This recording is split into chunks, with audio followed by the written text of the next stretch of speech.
Welcome back to Dave's Gone By on this late summer edition of the show. Now, even though summer's not quite over, most people have finished with, perhaps, their traveling for the year. But then again, this tends to be a good time for people to go and travel because most people are back at work or back at school or whatever. Airlines drop their fares. Hotels have special rates. So maybe if you are going to go out spaziering, as my people like to say, you want some tips and plans and ideas, but also things to avoid. And also it's most fun to hear about the horror stories that other people have had when traveling. That's what really attracted me to the book. As soon as I saw the title of the book, I was like, okay, I need this to be on Dave's Gone By. The book is called A Stingray Bit My Nipple, True Stories from Real Travelers.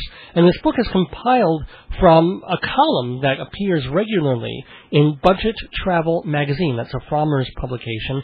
And rather than my talk about it or just go through the book and read some of these stories, we thought we'd have the copy chief of Budget Travel. His name is Tom Berger, and he's joining us. He's traveling by telephone to the neighborhood. Welcome, Tom. Hi, Dave. Did you have a good trip getting here? It's a fine phone connection. So how long have you been with Frommer's? About 2.5 years. Okay. And where were you before? Were you just a traveler, or what was the deal? Before that, I was teaching English, and I was a grad student. Oh, cool. So how did you get the Frommer's gig? They just knew you liked travel, or? Well, I had done some classes based on travel writing, and being an English teacher is somewhat similar to being a copy editor in the way that you approach people's writing. I did a few freelance editing gigs and copy editing gigs in between the teaching and landing the job, and then they hired me. I was a freelancer for a little while, and then they hired me. Now, what does the job mostly entail? Is it just going over other people's copy, or it seems like you also get to go places and write about it? I do. Copy editors don't have to write, as most other editors do, but I like it, and I like getting the chances to travel and see different places and do a little bit of writing. Well, what are some of the most exotic locations that you've been, be it for this position or just in general? Well, in June, just for Budget Travel, I was in Alabama and then London. Whoa, Alabama. Whoa. That's like the other end of the earth. Wow. Yeah. And Alabama, I have to say, I had not been there in a number of years, but it was great. Oh, good. Okay. Good time. You know, Alabama is very on the go. You know why? Because it's mobile. Yeah, thank you so much, folks. Just trying to goose this up, give it a little oomph, if you know what I'm saying. What about other places, exotic, or what's your favorite place that you have ever been? That's tough. Although I have to say, I would go back. There are a number of places I would go back to in a heartbeat, but the one that springs to mind first is Istanbul. Oh, not Constantinople. Not Constantinople. Istanbul, not Constantinople. Why Istanbul? It's just a really striking city. I mean, parts of it are quite beautiful, but even when it's not beautiful, it's just really striking. There's a mosque there called Yeni Jami, which means the new mosque. Oh, okay. And it's 500 years old. Okay. Drab 60s architecture.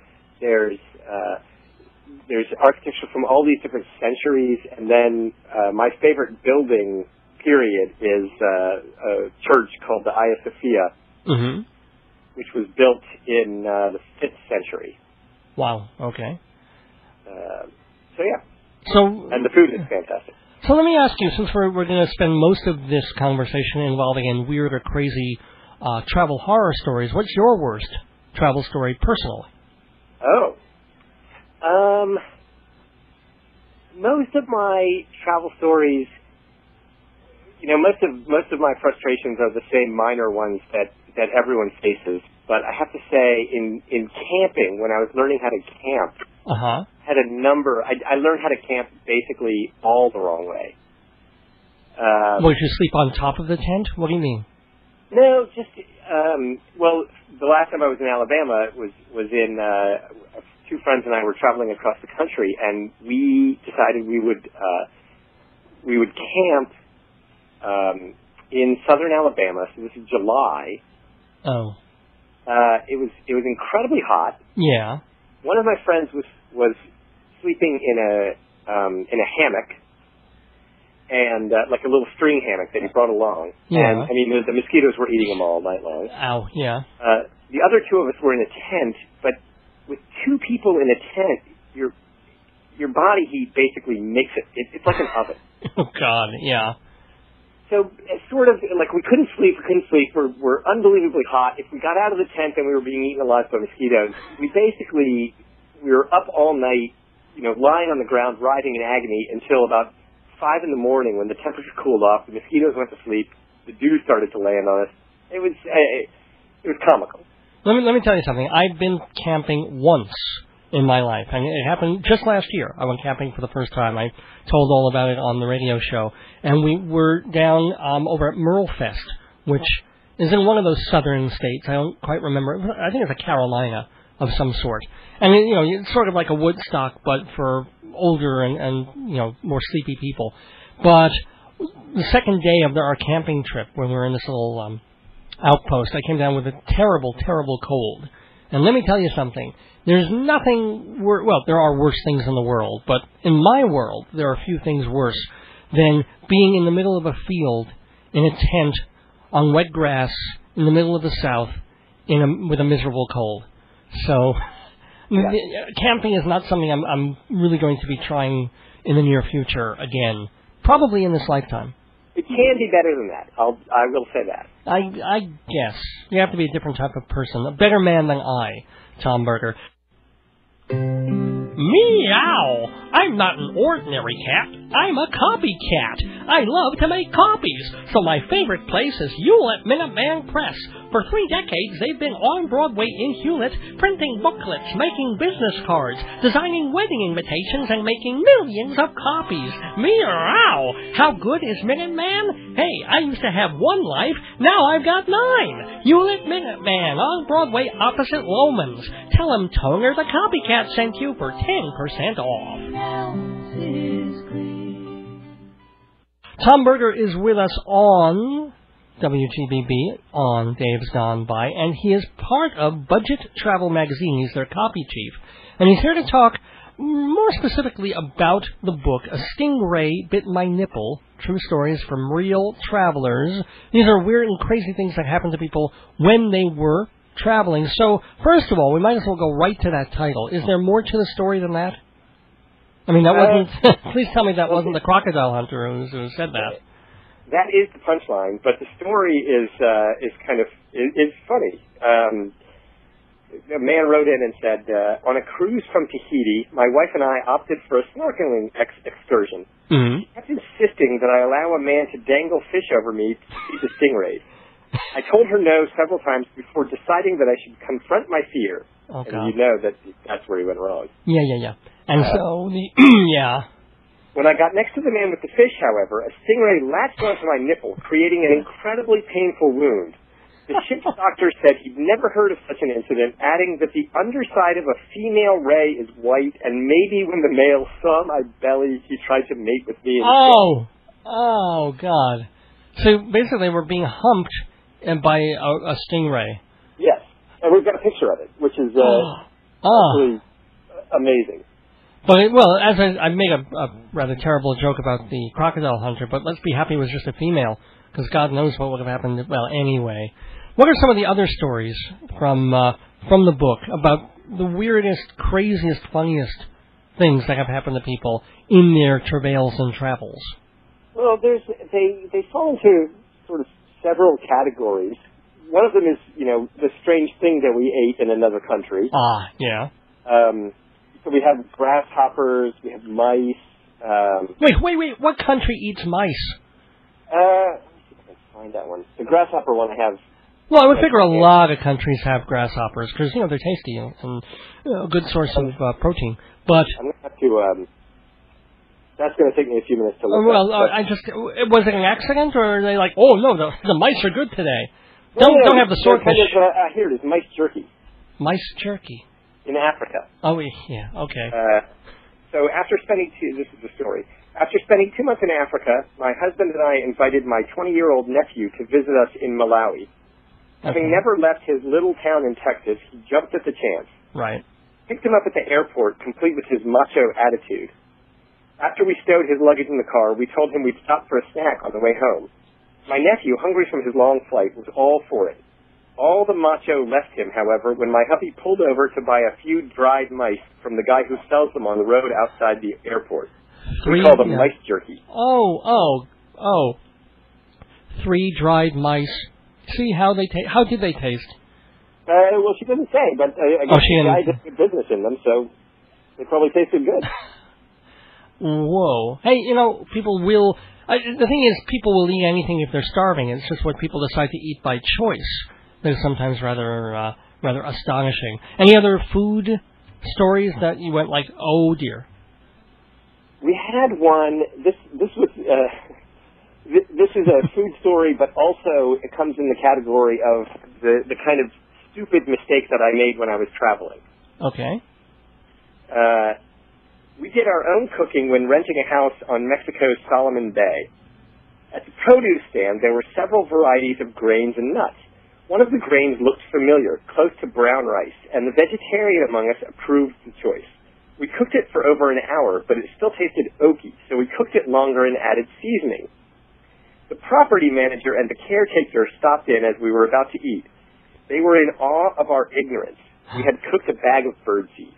Oh, I was thinking of something so much worse. I have to tell you, I'm glad it was... Birdseed, okay, that's kind of...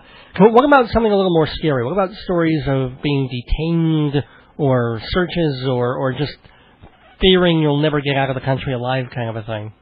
Well, we did have one. This woman only feared that part of her wouldn't make it out of the country. Oh, that sounds good. Yeah. A college student traveling in China. She says, while studying abroad in Beijing, I visited the Great Wall, but in a strange twist, I became the tourist attraction. The locals marveled at my long blonde hair and asked me to pose for countless photos. One vendor approached me and commented on my golden hair. I smiled and nodded. Golden hair, she said, I buy. I gave her a strange look and declined. She started offering me money. Not wanting to give up my hair, I kept refusing. She got agitated and walked away. I was heading back to the bus when she came chasing after me with a pair of scissors and yelling, golden hair, golden hair. I ran faster than I had run for a long time. Okay. Did she win the 200 meters? I think she probably did. She might have set a world record. Now that's how they do it over there. Either they have someone, gymnasts who are 2 years too young, or they've got the scissor method. It works. It's very, very effective. The Chinese have. So, what are some other fun and amusing? These are good stories, actually, from A Stingray Bit My Nipple. True stories from real travelers. By the way, that's available from Andrews McMeel Publishing. And it's, you can find out more about it where? It's Budget Travel's website, which would be what? BudgetTravel.com. Oh, well, make that easy for me. BudgetTravel.com. We're talking with Tom Berger, who is the copy chief over there. So what are some other, amazing tales of travails? One of the ones that I really like, there's a whole category of kind of small world stories. But this one has a nice twist. In Athens, at the Parthenon, my husband and I asked 2 women if they would take our photo. When the women identified themselves as Michiganders, my husband responded that he'd grown up there, in Rochester. That's where I'm from, said one. Mm-hmm. She said that she was an elementary school teacher, to which my husband happily replied that his brother is an elementary school principal in Rochester and offered up his brother's name. Sure, I know him, she said. He just fired me. So you knew it was kind of going there, but it went there so perfectly. Yeah, it's really amazing. I like this one that was apparently from page 7 of the book. A woman wrote in, I met a pair of Iranian men, a businessman and his translator, while inside a store in China. You look like an Iranian woman, the translator said. Well, thank you, I replied, not exactly sure how to react. I'll take that as a compliment. Looking me up and down, he said, No, don't. Well, I found that amusing. I think I've got that one marked as well. I mean, it's just the kind of perfect thing that can happen. It can happen any day, but you tend to notice those things when they happen on a trip, and you're in a foreign place or outside your element, and then these things happen, and you just think that, what just happened to me? We have a guest co-host on Dave's Gone By. His name is Jeff Goodman, and he travels, well, as often as he can. He travels quite a bit, and especially to China and environs. And I don't remember whether it was Thailand or China or Vietnam it might have been. But Jeff is a large person. He's pretty obese. I have to use, that's the technical word for it. And he's very jolly looking, almost Buddha-esque. And there is, when he went to one place, he was at the airport, and people started smiling at him and taking pictures of him, and they weren't even making fun of him. That culture, because they're so tiny, seemed to view him as a kind of a good luck charm. So everywhere he went, people would laugh and point, but it wasn't like they were being mean or making fun like they would in America. They would just be like, oh, it was as if Buddha was walking down the street or something like that. It was kind of neat. So the cultures are just kind of weird that way. Sponsor me, Dave's Gone By. Run your ad, folks will buy. If you want to reach the public, sponsor me. Advertise on this program for incredibly reasonable rates with long-term discounts. See prices at davesgoneby.org or call 516-295-1511. Sponsor me. If you're wise, on Dave's Gone By, you'll advertise. If you want to be successful, sponsor me. Hi, this is Tom Berger of Arthur Frommer's Budget Travel Magazine, and you're listening to Dave's Gone By. Well, we have just a couple more minutes here with Tom Berger. Give us some more good stories, please, from a Stingray Bit My Nipple. Well, I have one since you mentioned the Buddha. A woman writes in and says, my coworker Craig, who is 6 feet 11 inches tall, got a lot of attention when we were traveling through China. He actually appeared to believe he was some sort of royalty. We were having fun with his celebrity status, allowing the locals to join us in pictures, until we ran into a middle-aged woman who was clearly unimpressed. In broken English, she asked Craig who he was and what he did for a living. He claimed to be a famous basketball player. She shook her head and waved him away. He asked why she didn't believe him. You know basketball players, she said. You fat like Buddha. They tend to speak their mind over there, don't they? There's just a certain different... There's no veil. Everybody thinks New Yorkers are rude and mean, but comparatively, no. We tend to be nice to them. Are you from New York, by the way? Only for the past 3 years. I'm from Virginia. Oh, cool. Okay. And well, what do you think of New York as opposed to Virginia, since you're a travel kind of person? I think people are more polite here than is probably the opinion outside the city. But I guess the difference would be in most places in Virginia, outside of northern Virginia, if you're just walking down the street, for example, you just say hello to people whether you know them or not. And obviously there are too many people here. I mean, if you're going to pass several thousand people a day, you can't be saying hello all the time. Yeah, you wouldn't really get very far if you did that. By the way, we do have 1 or 2 minutes, and I wanted to also ask, since this probably, I've heard that this would be a good time if people do have the time and money to travel, now that we've gotten through the summer and Labor Day and all that. Any suggestions? I mean, is this September, October a good time for deals and a good time to go places? It depends. I mean, one of the things that you want to do, usually, that I really like to do, is travel off-season. But the other thing that you want to do, so this is off-season, we're getting into the off-season in Europe, but the dollar is still very weak against the euro. Right. So if you're interested in going to Mexico or to South America, this can be a really good time for that, because, relatively speaking, your dollar is going to go farther once you get there. Let me ask about airline travel also, because it's just, to me, I haven't even traveled that much, but I just get the sense that over the past 10 years, it's been sliding downward when it really should have been getting better. Do you think it's going to continue to be lousy and get lousier just because of economics? It depends on the airline. I mean, some airlines, without admitting it, you know, Ryanair, which is a low-cost carrier in Europe, basically, like, they're up front. They'll say, look, this is a bus that happens to fly. So they have rock bottom prices, but it's not like travel, like air travel used to be, where you would sort of think, oh, this is a really special thing. They're basically saying we're a bus in the sky. Got it. But, United is about to cut. It's about to cut free meals on overseas flights on flights from DC.